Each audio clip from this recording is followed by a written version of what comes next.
Hey, it's Cory Boldroff, the real estate guy, bringing you this month's monthly market update of October 2022 to keep you updated with real stats, facts, and opinions from experts and housing economists from around the country. So, with no further ado, let's get into it.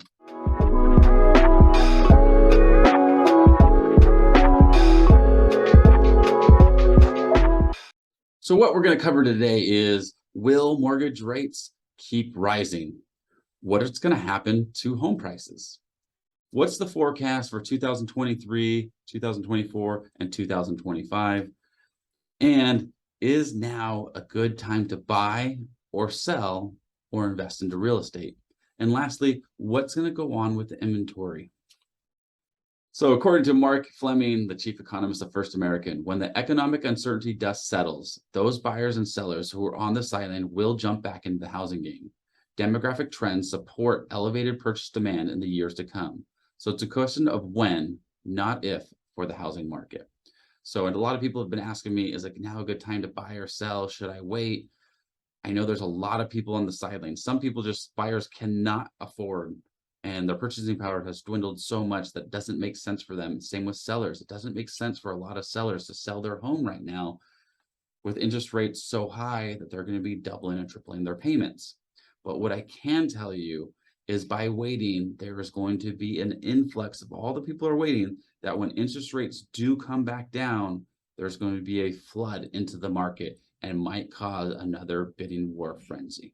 So right now, you might be able to find one of the best times and opportunities to get a really good deal on a home, and you can always refinance after the fact.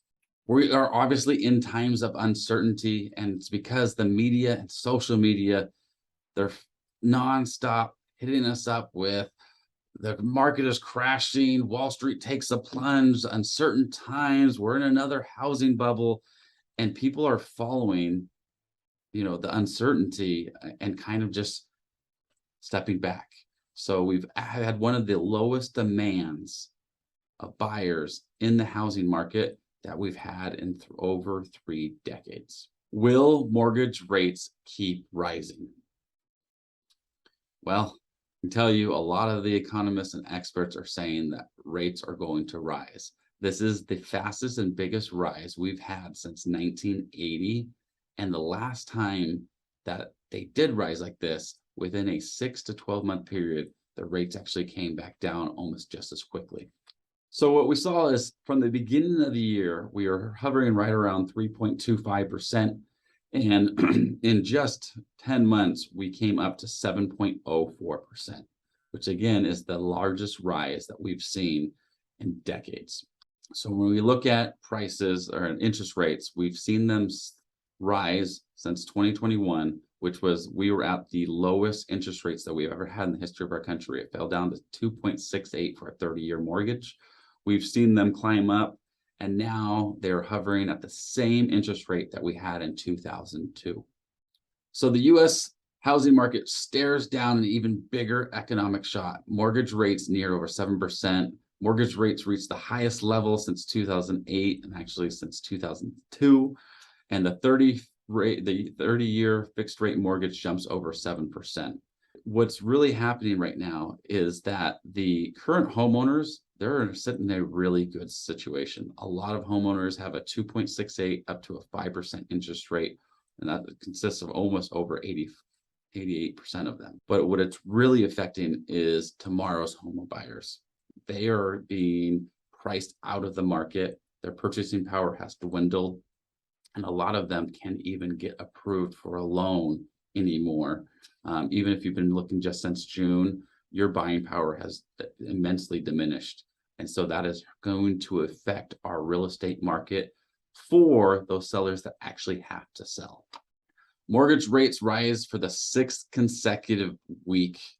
We've seen a steep incline of interest rates since August, climbing up above 6.7 was the average. We're hovering right above 7%. I do know, like through Wells Fargo, they're actually quoting people right below 6%. So you just have to do a really good job about shopping in. And if you see something in the 5s, lock in that rate, because it'll probably be one of the best rates you see for the months to come. So September 29th, 2022, Sam Cater, chief economist of Freddie Mac, the uncertainty and volatility in financial markets is heavily impacting mortgage rates. Our survey indicates that the range of weekly rates, quote, for a 30-year fixed rate mortgage has more than doubled over the last year. So again, this is definitely affecting today's home buyers. The homeowners, it's not affecting. They're on a fixed rate mortgage, at least over 90% of them are. So they're not really going to affect home prices because a lot of people do not have to sell. 40% of home buyers usually are people that are selling a home and buying another one. They are completely out of the market right now. A lot of first-time home buyers that couldn't compete with the market of the last 2 years are the ones that are in the market and are able to get great opportunities, great deals, and actually getting their closing costs and sometimes even buying down their rate to make it more affordable for them. So what this has caused in a nutshell is for a lot of buyers and sellers to be cautious. But what's kind of happening is they're kind of almost like sharks would probably be a better picture here. They're kind of swimming around and people are waiting for those good deals, either for prices to come down significantly, which does not seem it's going to happen, and or interest rates to lower as well.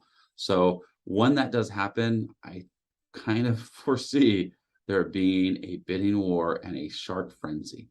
Now, the only sharks that are out right now are hedge fund and institutional buyers. They are buying things up and gobbling them up, paying all cash for them and turning them to long-term rentals. And we might not ever see those houses come back on the market, which is going to lower supply and to keep edging those prices up and rentals up as well.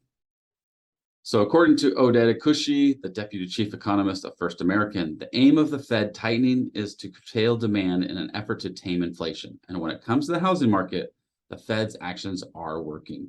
Home sales, both new and existing, are falling. Builders have cut back production in response to rapidly declining affordability, and annual house price growth has slowed from the peak of nearly 21% in March to this year to 16.7% in July, and has actually even come down since then. We're hovering right about 13 to 14%, and they are foreseeing that prices will come back down to last year's prices by the end of this year, the beginning of next year. While even 2 months ago, rates above 7% may have seemed unthinkable, at the current pace, we can expect rates to surpass that level in the next couple of months. And where they stop, we just don't know. At a certain point in time, it'll make it so buyers just cannot afford to buy. And the only people that have to sell, have a life event happen, lose their job, maybe a death or an illness, those people are going to have to be very realistic about what they sell their house for and might have to sell that for last year's prices.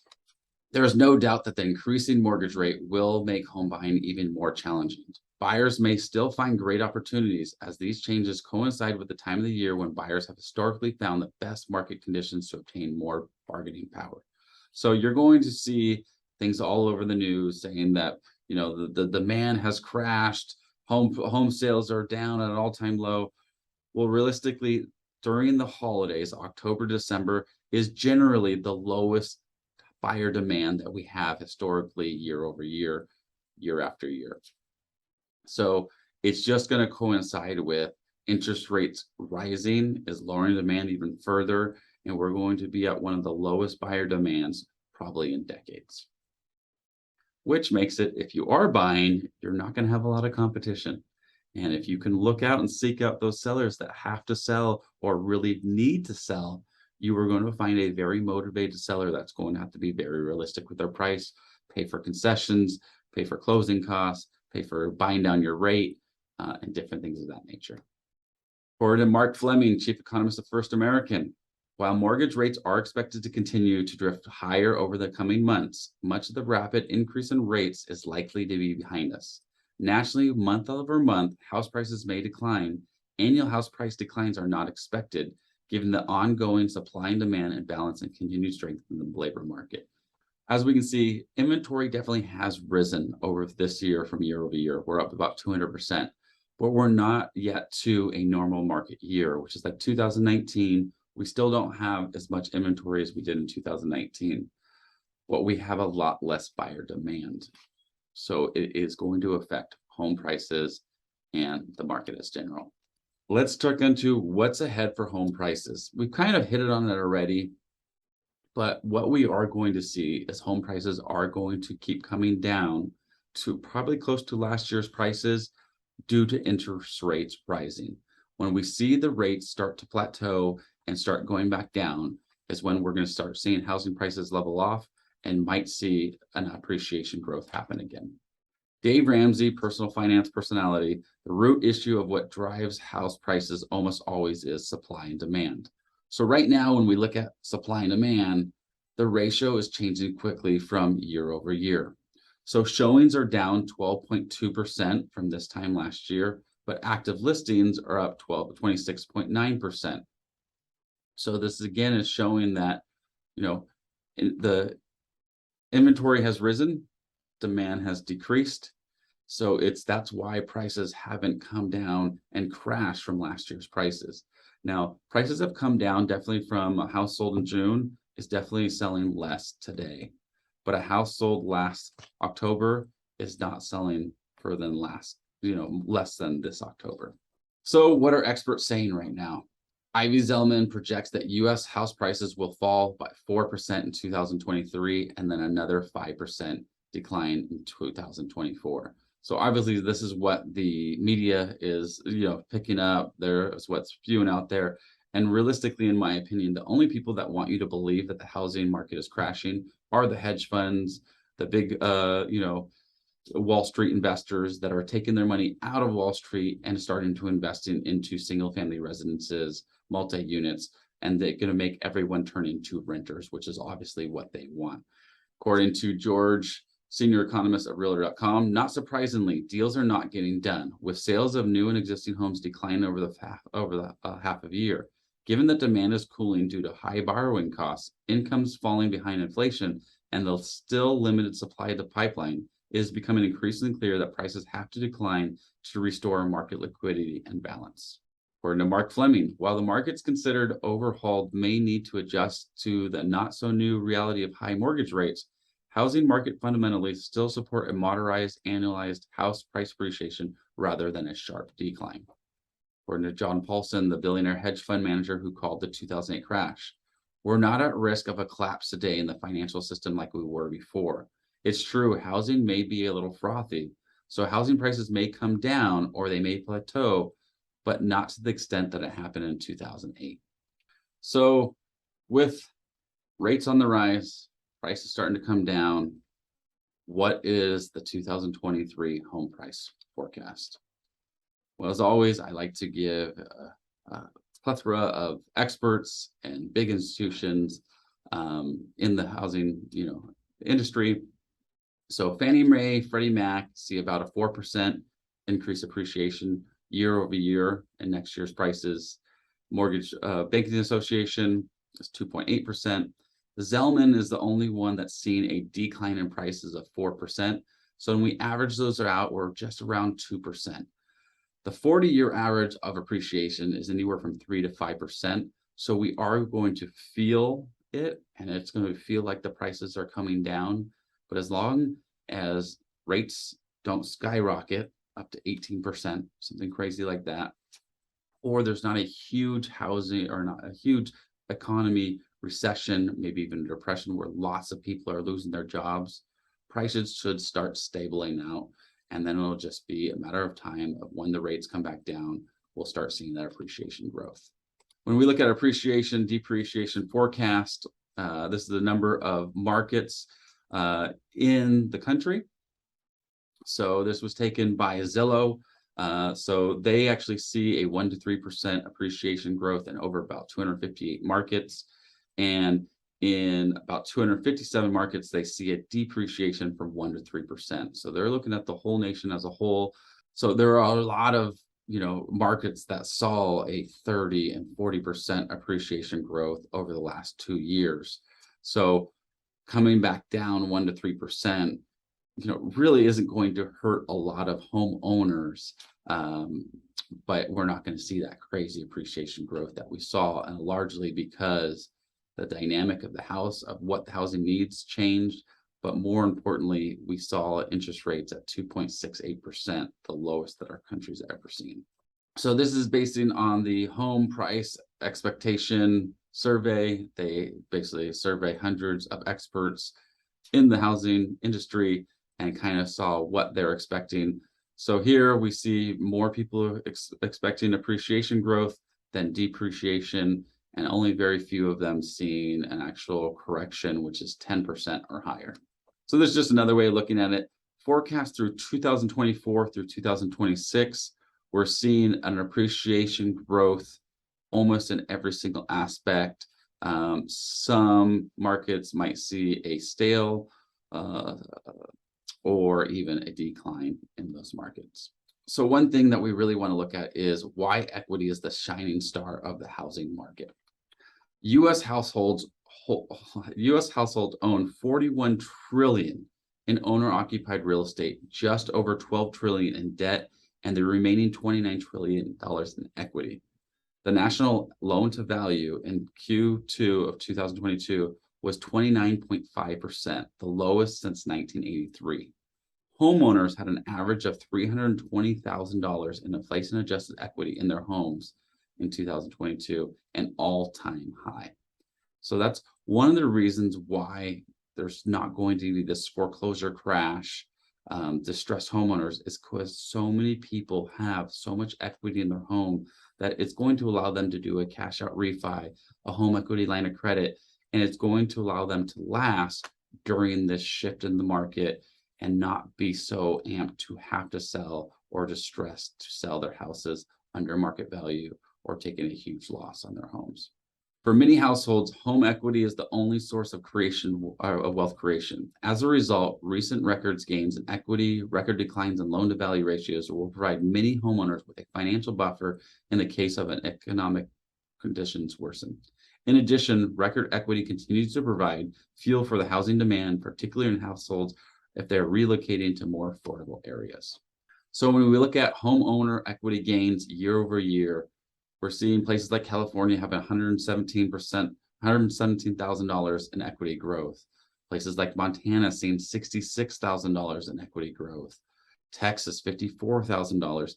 So the national average was $60,000, which is a lot of money in equity growth. It's actually even higher than the average income in most of those places. So when we just look at it like this, another core logic, they see an average equity gain of $60,000, 27.8% equity year over year, $3.6 trillion in total equity of U.S. homeowners with mortgages, and then that's about an average of $300,000 in equity growth. So just a little bit different way of looking at it, a little bit different way of calculating it. When we look at over a 30-year period, and this is why real estate is still the best investment for long-term growth and long-term wealth, we look at since 1991, California has increased by 319%, Montana by 571%, Utah by 621%. You can't get this level of growth in any other industry, in any other market that you possibly can. So that's why owning real estate is the key to building generational wealth. The more homes you own, the more wealthy you will be. So another advantage to owning home ownership is it really changes lives. It gives you the security and stability into gaining appreciation, equity, and knowing that you have a place to go that you can call your own. You have a little bit more privacy. You can also do personalization and home improvements that matter to you. So it gives you a sense of self-worth and a sense of pride ownership. There's also a lot of financial education that has with it. And as well as when you start owning a home, you become part of the community and become more involved, and it makes that much stronger of a community. So the last thing I want to talk about before we wrap this up is just where we are with the inventory and the demand. So right now we are at a standstill with inventory. Actually, we're going to start heading down into the holidays, but also we're seeing a severe decline in demand as well. Right now, we're sitting at about 82 days on the market, which is actually a 3-year average of 84 days, but obsolete of 2021. So we're actually going back to 2017, 18, and 19. So we're actually in a normal market. So when people say, oh my God, what's wrong with the market? Oh my God, the market's crashing. No, we're actually in a normal market, which is where we need to be. The last 2 years were not sustainable. So hopefully over the next year, this market can level off and we can go back to a normal 3 to 5% appreciation, which is a much more healthy appreciation place to be. But if you're waiting for the market to crash, you're waiting for, the best time to time the market, what we can tell you is real estate is not a short-term investment. Yes, you can make money off of fix and flipping and wholesaling, but for the most part, real estate is a long-term play. It's always better to own homes. So look at how you can achieve home ownership. If you're looking to sell so that you can buy a bigger home, my opinion is you don't ever sell real estate. Look for a way to rent out your home, refinance, and go put that money into your new family or your primary residence. That is the way that you're going to truly build generational wealth. This is me as a real estate agent telling you not to sell your home. Okay. As I become a certified real estate planner, I'm realizing the difference and the power in owning multiple properties. So one of the mistakes I've seen that I've done is I've sold my past homes to buy a bigger home. I could have easily kept those homes on, pulled some money out, bought the bigger home, rented this out, and now I'd have 3 to 4 homes building equity instead of just my one. So my advice to sellers, don't sell, rent it out. Talk to me, I can teach you how to do it. Cory Boldroff, the real estate guy. I hope you find these, beneficial. I hope they're not too, hard to get through. I know it's a lot of information, but I want to keep you informed so you can make the best educated decision for you and your family and learn how to build generational wealth through one of the best investment possibilities or opportunities that are residential real estate. Thank you very much. Have a good one.